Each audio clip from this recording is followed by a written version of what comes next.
Oh yes, kama kawaida tunazidi kusonga mbele kutazama series yetu kali kabisa, series ambayo inafahamika kama Siri ya Huba, na hii hapa ni episode ya 39 ikiwa ni msimu wa pili kwa maana ya season 2 ya Siri ya Huba. Twende sambamba tutazame kile ambacho kimejiri katika episode hii kali kabisa.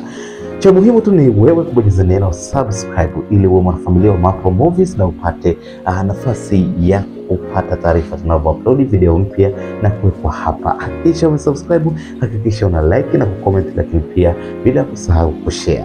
Ni episode ya 39. Nini kimejiri katika episode hii hapa? Twende sambamba, twende pamoko kama kawaida.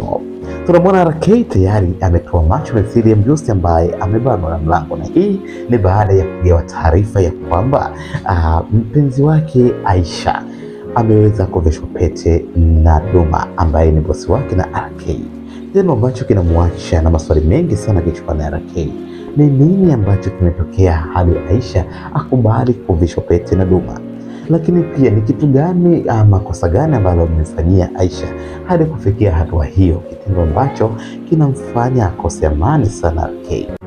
Lakini hata dada yake pia anathibitisha hilo kwamba ni kweli Aisha ameweza kuveshwa pete na huyu anajiita kaka yako ama bosi wako. RK ana mawazo sana. Lakini baada hapo tunaona RK akiwa amemtoa Veso baada ya mazungumzo hapa na pale, huku RK akiwa anasikitika sana. Ni nini nimemfanyia mimi Aisha? Ni kwa nini amefikia maamuzi haya magumu? Maamuzi ambayo yanaiweka rehani nafsi yangu, maamuzi ambayo yanakwenda kuchokoza ama kuchukua yale maumivu ya awali, maumivu ambayo aliachiwa na mwanadada Maria.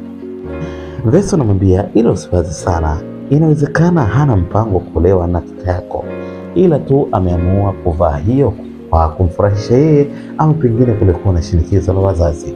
Jaribu kumtafuta, uongee naye ili akwambie ukweli wote, lakini wakati unamfuatilia hakikisha usijifanye kama unafahamu lolote.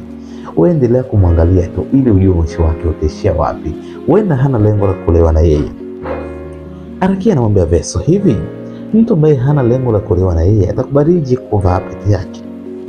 Lakini wakati huo tunamwona mwanadada ambaye ni dada yake na RK anawaza ni namna gani anaweza kumwambia RK juu ya swala ambalo pia na yeye analo moyoni. Tukumbuke kwamba tayari dada yake na RK ameshafahamu kwamba yeye na Aisha ni watu wa baba mmoja, kwa maana ni mtu na dada yake. Sasa itakuwaje RK iwe taarifa hizi? Kwa maana RK na huyu ni mtu na dada yake, kwa hiyo hata Aisha atakuwa ni dada yake kwa sababu wamekutana kwa Aris. Tendo ambacho kinamuumiza kichwa sana ni namna gani anaweza kumwambia RK. Lakini tukienda kwa upande wa Benson bwana yuko hapa na bibi yake akiwa anajaribu kuzungumza naye hapa na pale, lakini tayari bibi yake kuna kitu anakichunguza, kwa sababu amemwona Benson ameanza kupata ama kuwa na mabadiliko ya namna fulani, mabadiliko ambayo yanamwacha katika bumbuazi, yanamwacha katika maswali mengi sana. Inakuwaje huyo kijana ameanza kujaribu kubadilika, kujifanya ana tabia njema? Ina maana pengine kuna jambo ambalo analisuka, kwa sababu bibi ni mtu mzima na anafahamu fika tabia za vijana. Sasa tunaona Benson akiwa anamtinia bibi yake huku akiendelea kufanya usafi ndani. Anamwambia, nimeamua kufanya usafi kwa sababu unachukua mazoezi. So unajua tena kwamba muda si mrefu nitaenda kuoa. Sasa ili nije kuishi vizuri na mke wangu, natakiwa nianze kumpenda mke wangu mkubwa ambaye ni wewe. Kwa hiyo sasa hivi bibi yangu, kazi zote za ndani naomba uniachie mimi. Naomba uniachie ili niweze kuzifanya, nikuthibitishie kwamba nina uwezo wa kujali na kuilinda familia yangu. Anamwambia wao, safi sana.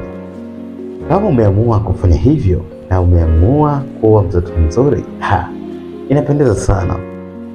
Ili kesho na kesho kutwa tutakapokuwa na mkeo, basi pale ambapo unafaa kujaribu kumsaidia kazi zake, inabidi umsaidie. na pale ambapo anaweza kufanya majukumu hayo, anaweza kufanya. Lakini wakati huo Benson anamwambia, sawa bibi, nimekuelewa sana, na kutokana na wewe kunifurahisha zaidi, sasa leo nataka nikuandalie chakula kizuri sana, nikupikie mimi ili uweze kuenjoy kula. Baada ya kauli hiyo ya Benson, bibi yake akashangaa sana na kisha kumeza mate yake, akiona hapa kuna jambo anataka kulitekeleza hapa. Kwa hiyo bibi yake na Benson anawaza niwe na akili timamu, kwa sababu huyu Benson inavyoonekana hana nia njema na mimi, kwa sababu ni ghafla sana imemfanya abadilike. Ni nini hiki anakisuka? Unahisi nini kinakwenda kutokea katika episodi ya 40? Twende simama tumomoko tupate kufahamu kwa pamoja nini kinakwenda kutokea. Nikukumbushe tena usisahau kusubscribe, kulike na kucomment.